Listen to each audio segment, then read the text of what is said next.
صبح کا نور پھیل چکا تھا۔ سورج کی کرنیں جنگل کو رونق بخش رہی تھی۔ اس وقت جنگل میں افراتفری مچی ہوئی تھی۔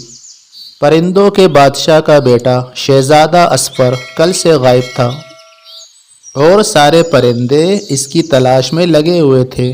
انہوں نے پورا جنگل چھان مارا تھا لیکن شہزادے کا نام و نشان تک نہیں مل پایا تھا۔ ایسے میں کچھ پرندے نہر کے اس پار بھی دیکھ آئے تھے جہاں شہزادے کے چچا رہتے تھے اور وہ اکثر ان سے ملنے جایا کرتا تھا، مگر شہزادہ اسفر وہاں بھی نہیں تھا۔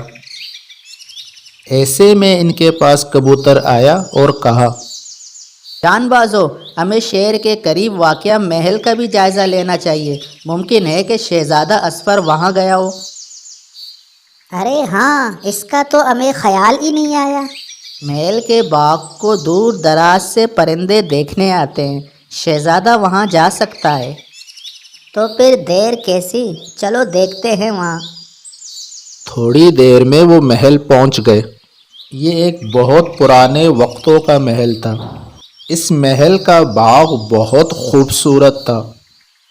شائنو، دائیں بائیں پھیل جاؤ اور ہر جگہ تلاش کرو۔ طوطے نے سبھی پرندوں کو جوش دلاتے ہوئے کہا اور وہ سب دائیں بائیں پھیل گئے۔ ایسے میں شہزادے کی کرہانے کی آواز آئی۔ بلبل کی نظر شہزادے پہ پڑی۔ شہزادہ خون میں لت پت پڑا تکلیف سے کرا رہا تھا۔ اس کے پر بھی ٹوٹے ہوئے تھے۔ دوستو، شہزادہ یہاں پر ہے۔ تمام پرندے وہاں پہنچ گئے۔ شہزادے، یہ کیا ہوا؟ مدد کرو۔ تمام پرندے حرکت میں آ گئے۔ انہوں نے تنکوں کو جوڑ کر ایک اسٹریچر تیار کیا اور اس پر شہزادے کو آرام سے لٹا دیا۔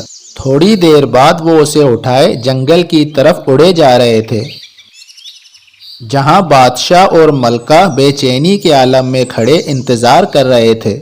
میں نے مرہم پٹی کر دی ہے، انشاءاللہ شہزادہ جلد ہی ٹھیک ہو جائے گا۔ شاہی طبیب نے بادشاہ اور ملکہ کو تسلی دیتے ہوئے کہا اور وہاں سے چل دیا۔ بادشاہ اور ملکہ شہزادے کے قریب آئے اور بادشاہ نے شہزادے سے پوچھا، پیارے بیٹے، آخر یہ ظلم کس نے کیا؟ بابا، ان چوروں نے۔ چور؟ جی ہاں، اس روز جب میں محل میں سیر کرنے گیا تو وہاں کچھ چور گھسے ہوئے تھے اور وہ ایک بہت بڑا صندوق چرا کر جا رہے تھے۔ پھر کیا ہوا بیٹا؟ ہونا کیا تھا، میں نے سوچا مجھے چوروں کو روکنا چاہیے۔ میں بہت چھوٹا تھا اور چور بہت بڑے تھے۔ مجھے اور تو کچھ نہ سوچی، میں نے ڈوگی کی آواز نکالنی شروع کر دی۔ جیسے ہی انہوں نے آواز سنی اور انہیں کہیں ڈوگی بھی نظر نہ آیا تو وہ بھوت بھوت چلاتے ہوئے ڈر کر بھاگے، لیکن ان میں سے ایک چور نے مجھے دیکھ لیا۔ شہزادہ یہاں تک کہہ کر رک گیا اور اس کی آنکھوں میں خوف امڈ آیا۔ اور اس نے تمہارے بال نوچ ڈالے اور تمہارے بازو توڑ دیے؟ یہ رودات سن کر سبھی غمزدہ ہو گئے۔ ایسے میں بادشاہ بولا، تم جیسے بہادر بیٹے پر مجھے ناز ہے۔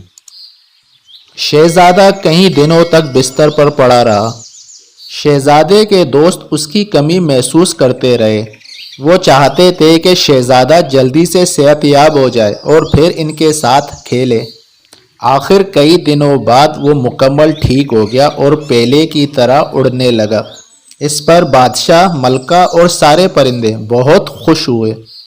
اس خوشی کے موقع پر بادشاہ نے اپنے وزیر با تدبیر کو حکم دیا، اس خوشی میں شکرانے کے طور پر بہت بڑی دعوت کا انتظام کیا جائے اور سب میں کھانا تقسیم کیا جائے۔